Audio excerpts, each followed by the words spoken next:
नमस्कार, मैं समर भूमि से रोहित शर्मा।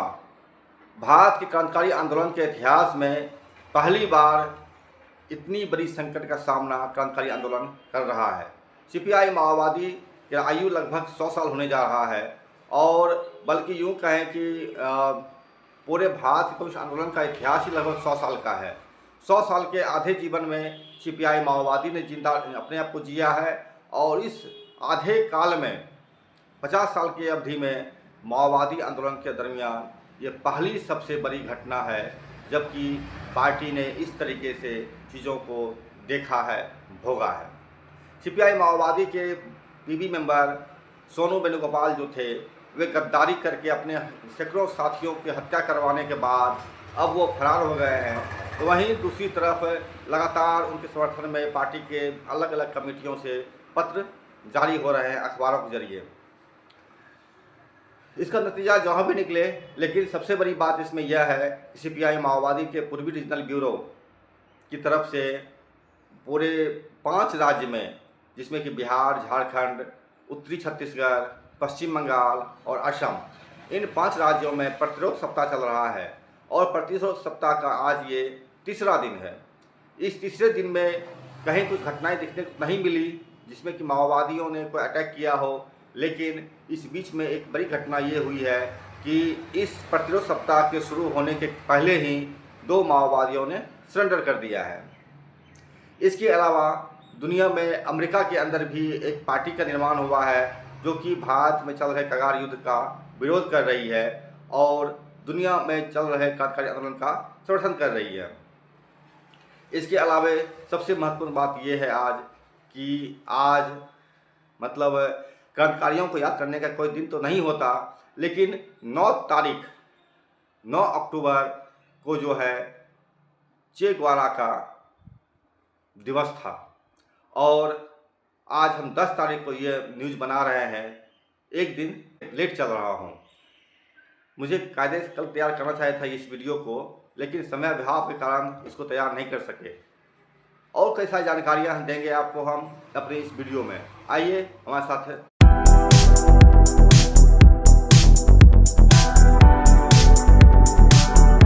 मैंने अपने पहले की वीडियो में बताया था आपको किस तरह से सीपीआई माओवादी के पूर्वी रीजनल ब्यूरो की तरफ से एक प्रेस नोट जारी हुआ था और उसके माध्यम से कहा गया था कि पूरे भारत के मतलब 5 राज्यों में, जिसमें कि बिहार, पश्चिम बंगाल, झारखंड, असम, उत्तरी छत्तीसगढ़, इन राज्यों में प्रतिरोध सप्ताह मनाया जा रहा है। इस प्रतिरोध सप्ताह का आज तीसरा दिन है और तीसरे दिन तक में भी अभी तक कोई वारदात की सूचना नहीं मिली है, लेकिन हजारों तादाद में पुलिस तैनात है, सतर्क है। इस सतर्कता, ये तैनाती क्या काम करती है, नहीं काम करती है, ये तो मैं नहीं जानता, लेकिन जो भी इसका परिणाम निकले वो आगे देखेंगे, क्योंकि ये 14 अक्टूबर तक चलेगा प्रतिरोध सप्ताह और 15 अक्टूबर को पूरे इन 5 राज्यों में बंद का आह्वान रहेगा। लेकिन इस बीच में जो पहले ही दिन जो झटका लगा है माओवादियों को, वो ये लगा है कि 2 मेंबर ने सरेंडर कर दिया है। 2 दंपत्ति, मैंने एक दंपत्ति जो है पति पत्नी सरेंडर किए हैं और इस सरेंडर में जो है जिस रूप में देखा जाए इसको, लेकिन ये सरेंडर तो है ही। के अनुसार सीपीआई माओवादी के एरिया कमेटी सदस्य जो 25 साल के शिवलाल हेम्ब्रम उर्फ शिवा थे और उनकी पत्नी जो भाकपा माओवादी की दस्ता सदस्य थी 19 वर्षीय सरिता हंसदा उर्फ उर्मिला, बुधवार को सरेंडर किया है गृह कारा एवं आपदा प्रबंधन विभाग ने। और शिवा जो है, ये जो मतलब पुरुष जो उनके पति हैं जो शिवलाल हेम्ब्रम हैं, जो कि जिनकी आयु मात्र 25 साल बताया जा रहा है, उनके जो है मधुबन जिला के मधुबन थाना क्षेत्र के टेसा फूली गांव के निवासी है, जबकि उर्मिला का मायका जो है खुखरा थाना क्षेत्र के चतरो में है। दोनों ही कहा जाता है कि पार्श्वनाथ जोन में सक्रिय थे और दोनों के लिए सरकार जो है लंबे लंबे वादे किए हैं। मेरा सवाल सरकार से यह है कि जो लंबे वादे आप आज कर रहे हैं इन 2 दंपत्तियों के लिए कि यह देंगे सुविधाएं, वह सुविधाएं देंगे, अगर ये सुविधाएं इनको पहले ही मिल जाती है, अगर या फिर भारत के युवाओं को ये सुविधाएं, रोजगार पहले ही मिल जाता, अगर नौकरी पहले ही मिल जाती है, अगर तो ये शायद माओवादी बनते ही क्यों। खैर जो भी हो, ये दोनों ही कम उम्र के हैं और जिस तरीके से सरेंडर का किया गया प्लान और दिखाया गया है, इससे भी कई सवाल खड़े होते हैं। ये छोटे स्तर का करता है और कम उम्र के हैं, तो निश्चित तौर पर इनका जो है ज़्यादा महत्व पार्टी के अंदर नहीं होगा, लेकिन फिर भी सरेंडर किया है इन्होंने माओवादियों को दिखाने के लिए कि देखिए आपके लोग सरेंडर कर रहे हैं। इसका परिणाम चाहे जो भी निकले, लेकिन माओवादियों का प्रतिरोध सप्ताह चल रहा है। इस प्रतिरोध सप्ताह का आज तीसरा दिन है, अभी और दिन बाकी है 14 अक्टूबर तक का। उस बीच में क्या होता है पता नहीं, लेकिन उसके बाद जो बंद का है, तो बंद का जो इतिहास रहा है माओवादियों का, वो काफ़ी ही हिंसक रहा है, क्योंकि जब भी ये बंद करते हैं तो पुलिस की तमाम चौकसी और सतर्कता के बाद भी माओवादी कहीं न कहीं घटना को अंजाम जरूर देते हैं। ये 5 राज्य का बंद है और बंद का आयोजन इसलिए किया गया था कि माओवादियों के बड़े बड़े नेताओं को झारखंड में मार गिराया गया था। झारखंड लगभग 20 से लोगों की हत्याएं पुलिस ने किया था, जो माओवादी थे, सेंट्रल कमेटी से लेकर के डिस्ट्रिक्ट कमेटी तक के। तो ये उनके प्रतिरोध में ही ये प्रतिरोध दिवस है या सप्ताह है, और एक दिन का बंद है इन 5 राज्यों में, जो कि ईस्ट रीजनल ब्यूरो के अंदर आता है, सीपीआई माओवादी के ब्रांच में। 9 तारीख को, मतलब 9 अक्टूबर 1967 ईस्वी को बोलिविया की पहाड़ी में चे गुएवारा की कायरतापूर्ण तरीके से अमेरिकी सैनिकों ने हत्या कर दिया था। और हालांकि चे गुएवारा के जो लाइन हैं, लड़ने के तरीके हैं, इस पर भारत के जो सीपीआई माओवादी के प्रथम महासचिव सरोज मजूमदार वो सहमति जताते हैं, और इस चे गुएवारा की जो घुमंतु विद्रोही परंपरा है इसका वो विरोध भी करते हैं। लेकिन फिर भी चे गुएवारा जो है एक हीरो की तरह पूरे दुनिया में युवाओं के बीच काफ़ी लोकप्रिय है, चाहे वह किसी भी देश का मसला हो। युवा हैं चे गुएवारा के समर्थन में हैं। बूढ़े लोग, बुजुर्ग लोग क्या सोचते हैं, ज़्यादा महत्व युवा नहीं रखते। चे गुएवारा का सम्मान एक क्रांतिकारी के तौर पर तमाम लोग करते हैं। इसी बीच में अमेरिका से एक बहुत ही महत्वपूर्ण खबर आई है, और वह खबर है संयुक्त राज्य अमेरिका के विभिन्न हिस्से से क्रांतिकारियों का एक जुटान हुआ था, और यह बैठक जो है बैठक करके एक नया संगठन का निर्माण किया गया है, जिसका नाम दिया गया PDS। इसका फुल फॉर्म ठीक से मुझे नहीं पता, क्योंकि इसमें लिखा हुआ नहीं है, लेकिन ये PDS एक संगठन का निर्माण हुआ है। और इस बैठक में पूरे दुनिया भर के क्रांतिकारियों के लिए एक सहानुभूतिपूर्ण चीज़ें जारी की गई है, और अंतर्राष्ट्रीय सरबराह अंतर्राष्ट्रीयतावाद पर इसमें जोर दिया गया है। इस बैठक में विश्व के संघर्ष में जितने भी लोग मारे गए हैं, या अमेरिकी साम्राज्यवाद से लड़ने के क्रम में जितने भी क्रांतिकारी लोग मारे गए हैं, उनको एक होमेज किया गया। और इसके अलावा जो है पूरी दुनिया के खास करके माओवादी आंदोलन के लिए एक एकजुटता का प्रदर्शन वहाँ पर किया गया, इस पर वहाँ पर जोर भी दिया गया।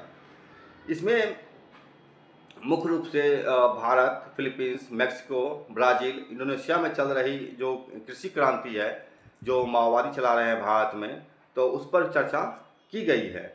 बैठक में भारत की जो सबसे महत्वपूर्ण बात है वो ये है कि इस बैठक में जो है ऑपरेशन कागार जो चलाया जा रहा है भारत सरकार के द्वारा माओवादियों को खत्म करने के लिए, आदिवासियों को हटाने के लिए, तो इसका इसमें पुरजोर विरोध किया गया है, और अंतर्राष्ट्रीय स्तर पर इन माओवादियों का समर्थन किया गया है। इसके खिलाफ अमित शाह लड़ रहे हैं, और घोषणा की है कि 31 मार्च 26 तक माओवादियों को नहीं, सशस्त्र माओवादियों को, अब तो उन्होंने फंसा बदल लिया अपना, सशस्त्र माओवादियों को समाप्त कर देंगे।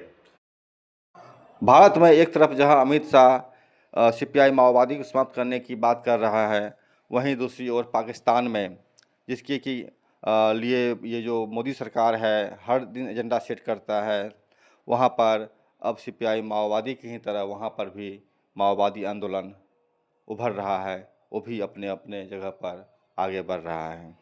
बहरहाल ये एक महत्वपूर्ण खबर मुझे लगी, जो कि विश्व परिस्थिति में चल रहा है, और ये जो घटना है, परिघटना है, जो बैठक है, वो भी अपने आप में काफ़ी महत्वपूर्ण भूमिका रखता है इस मसले पर। जबकि आज भारत में इस तरह से माओवादियों को ख़त्म करने की कोशिश हो रही है, उस दौर में ये एक महत्वपूर्ण परिघटना है। साथ ही एक बताना जब ज़रूरी है कि यूट्यूब पर जिस तरीके से सेंसरशिप लागू किया जा रहा है, क्रांतिकारी आंदोलन के विरोध में या फिर सच बोलने के विरोध में या फिर अभिव्यक्ति स्वतंत्रता के विरोध में, उसका भी एक नमूना सामने आया है। उसमें BARA ने एक क्रांतिकारी गीत गाया था और उसको यूट्यूब चैनल पर अपलोड किया गया था। उस गीत को यूट्यूब ने हटा दिया। दरअसल स्पेनिश राज्य संगीत परियोजना वोकस अल रोजा अमानेसर VARA ने एक वीडियो मंच का निर्माण किया था और इस वीडियो मंच ने इस मामला को उठाया है। उन्होंने बताया कि उन्होंने अपना गाना नुएस्ट्रा आर्मा रोजा एस ला मास्टवेट जारी किया। इसका मतलब होता है कि हमारे लाल हथियार सबसे शक्तिशाली है। यह एक माओवादी गाना है और लोकप्रिय गाना रहा है आपको सोवियत संघ के काल में। इसमें जो है उसी का स्पेनिश वर्जन था और इस गीत में जो है माओ त्से-तुंग का तस्वीर का उपयोग किया गया है और कई सारे युद्ध का दृश्य भी है, जिस कारण कि यूट्यूब ने इनको हटा दिया है। और ये कोई आश्चर्य की बात नहीं है कि इस तरह की घटनाएं जब कहीं घटती है या फिर उसको आप यूट्यूब पर डालते हैं तो यूट्यूब उसको हटाती है। फिर भी मैं कोशिश करूंगा कि इस महत्वपूर्ण गाना जिसका कि हिंदी में नाम होता है हमारा लाल हथियार सबसे मजबूत है, हम आपको सुनाना चाहेंगे। ये सुन सकते हैं, अगर यहाँ पर यूट्यूब इजाजत दे अगर तो मैं उसको यहाँ पर अपलोड करूंगा, आप उसको देख लेंगे। El imperialismo ha forjado su plan, al tercer mundo quieren desangrar.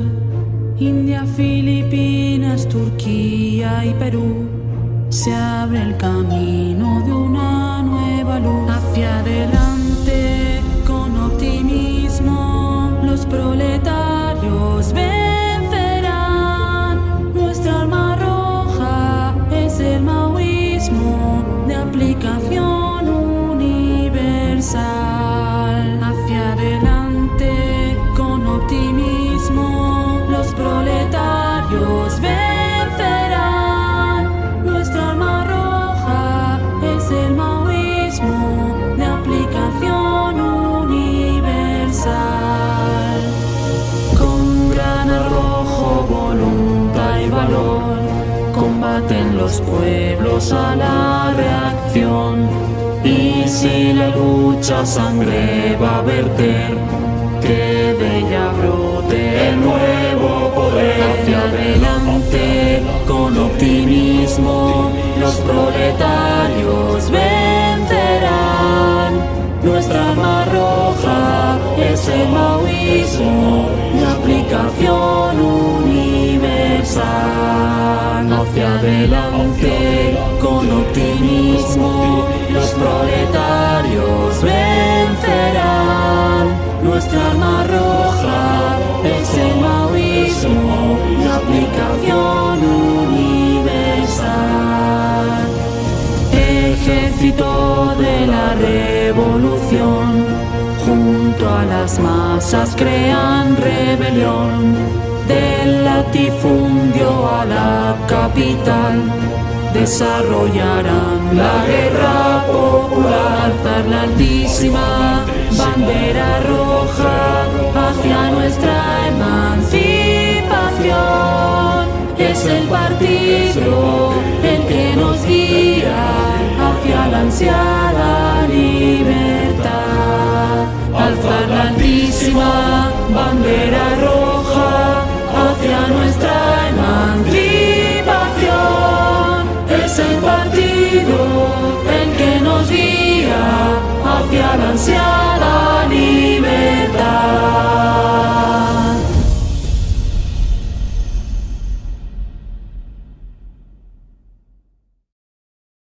इसके साथ ही भारत के अंदर जो माओवादी आंदोलन के अंदर जो एक घमासान चल रहा है, इस घमासान पर भी एक महत्वपूर्ण टिप्पणी करना बहुत ज़रूरी है।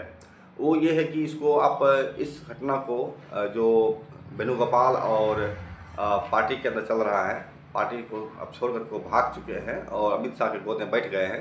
तो इस परिघटना पर एक महत्वपूर्ण टिप्पणी यह होनी चाहिए कि जिस तरह से कि भारत सरकार के अंदर आप परिघटनाओं को देखें अगर, तो किस तरीके से रामनाथ कोविंद को दलित बनाया गया था राष्ट्रपति, और उनके साथ कितना दुर्व्यवहार किया गया, मंदिर तक में घुसने नहीं दिया गया, धक्का मार के बाहर भगा दिया गया।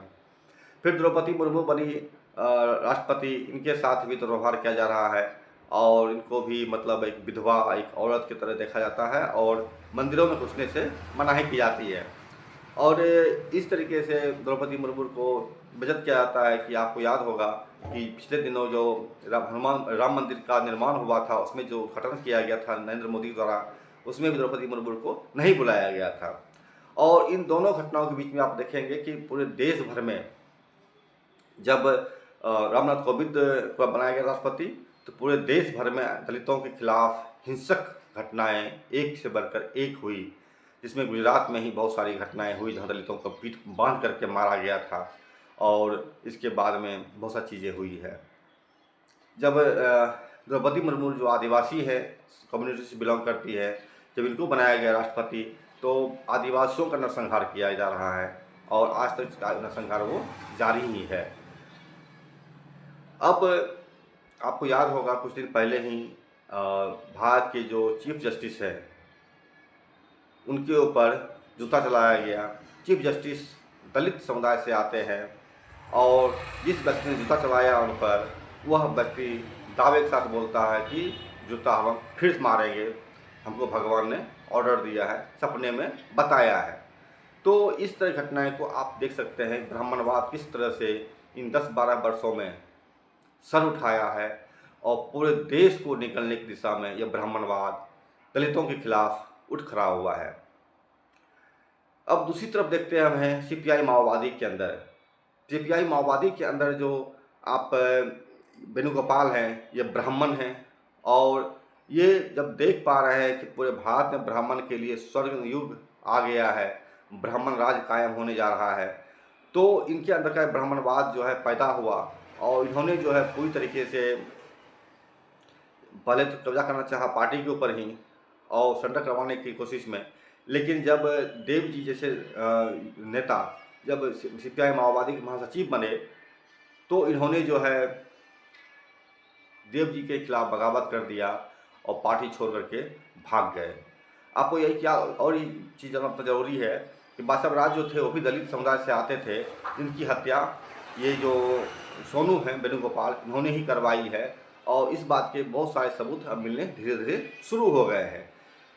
हालांकि इस पर चर्चा अभी और चलेगी आगे, क्या सबूत मिलता है उस मामले में है, लेकिन इसकी संभावना बहुत बन रही है कि वेणुगोपाल ने ही खुफिया विभाग की गद्दारी करके महासचिव बादशाह राज की हत्या करवाया है, जो कि दलित समुदाय से आते थे, क्योंकि उनके जीवित रहते जो है वेणुगोपाल का जो ये मंशा था वो पूरा नहीं हो पाता सीपीआई माओवादी को सरेंडर कराने का या उसको सीपीआई सीपीएम की तरह पदलित कर देने का।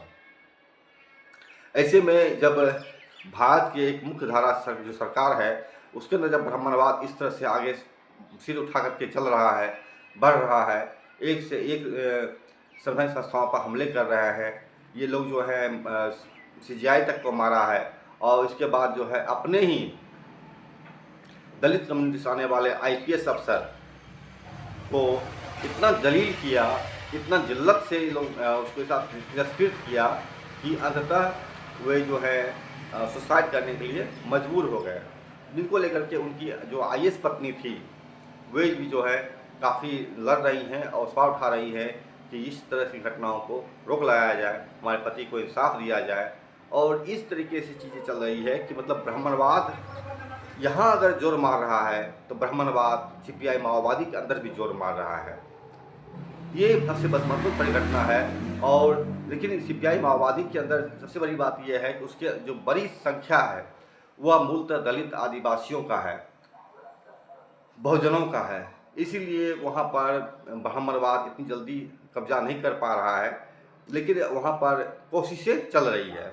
ये जो बार बार पत्र आने की सूचना मिल रही है कि अभी मार डिवीज़न से पत्र आ रहा है, तो कभी गढ़चिरौली डिवीज़न से आ रहा है, कभी उत्तरी बस्तर से आ रहा है, कभी सिंगरेनी मजदूर यूनियन की तरफ से पत्र आ रहा है कि हम सरेंडर कर रहे हैं हम ब्राह्मण ये वेणुगोपाल के साथ में जाकर के अब काम करेंगे।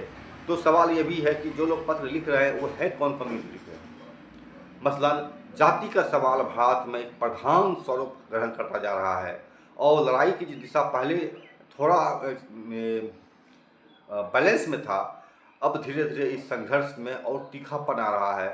कहीं ऐसा ना हो कि 85% लोगों का प्रतिनिधित्व करने वाले दलित, आदिवासी समुदाय और ब्राह्मण तबका या ब्राह्मणवादी एक सीधी मुठभेड़ में शामिल हो जाए। इसीलिए मैंने पिछले वीडियो में बताया था आपको कि भारत में असली लड़ाई आरएसएस बनाम सीपीआई माओवादी की होने जा रही है। इसमें कौन दल बचेगा कौन दल नहीं बचेगा ये कहना मुश्किल है, लेकिन इस लड़ाई का जो अंत होने जा रहा है वो वही होगा अंतोगत्वा सीपीआई माओवादी जो दलित समुदाय का प्रतिनिधित्व करेंगे, शोषित तबके का प्रतिनिधित्व करेंगे, विशाल महिलाओं और आदिवासियों का प्रतिनिधित्व करते हुए लड़ेंगे। दूसरी तरफ ब्राह्मणवादी गुंडों का प्रतिनिधित्व करते हुए ये आरएसएस लड़ेंगे। ये दो बीच में जो सीधी भिड़ंत होगी वो भिड़ंत का परिणाम कितना हिंसक होगा या किस रूप में होगा ये तो आने वाला कल बताएगा। लेकिन आज की तारीख में ये साबित हो रहा है कि सीपीआई माओवादी के अंदर जो ब्राह्मणवादी तबका था, जो पत्र लिख कर प्रेम पत्र लिख करके सरकार को बता रहा था कि हम हथियार रख रहे हैं, हम हथियार छिपा रहे हैं या हथियार लेकर के जो आपको सरेंडर करने आ रहे हैं, अब हम नहीं लड़ेंगे, अब हम भी जो है सीपीएम भाजपा के साथ जाकर के जो है अपनी अय्याशी करेंगे। तो ऐसे लोग संगठन में अलग थलग हो रहे हैं, हो चुके हैं या फिर होने के कगार पर पहुंच गए हैं। इस पर एक महत्वपूर्ण एक आर्टिकल भी प्रकाशित हुआ है। वो प्रकाशित हुआ है आपको तेलुगु में, आंध्र प्रदेश तेलंगाना से ही। यह जो है आपको एन वेणुगोपाल जो कि बरबर राव के दामाद हैं, उन्होंने लिखा है और इस महत्वपूर्ण पत्र का हमने हिंदी अनुवाद करवाया है। तो इस पर हम अगली वीडियो में बताएंगे कि उस पत्र में उन्होंने किस सवाल को रेज किया है और इस पूरे आंदोलन को जो कि सीपीआई माओवादी के अंदर जो ब्राह्मणवादी तबका सिर उठाया है फासिस्ट, उसके बारे में उनका क्या विचार है, क्या सोच है। अभी के लिए इतना ही। हमारे चैनल देखिए, लाइक कीजिए, सब्सक्राइब कीजिए, शेयर कीजिए, हमसे जुड़े रहिए।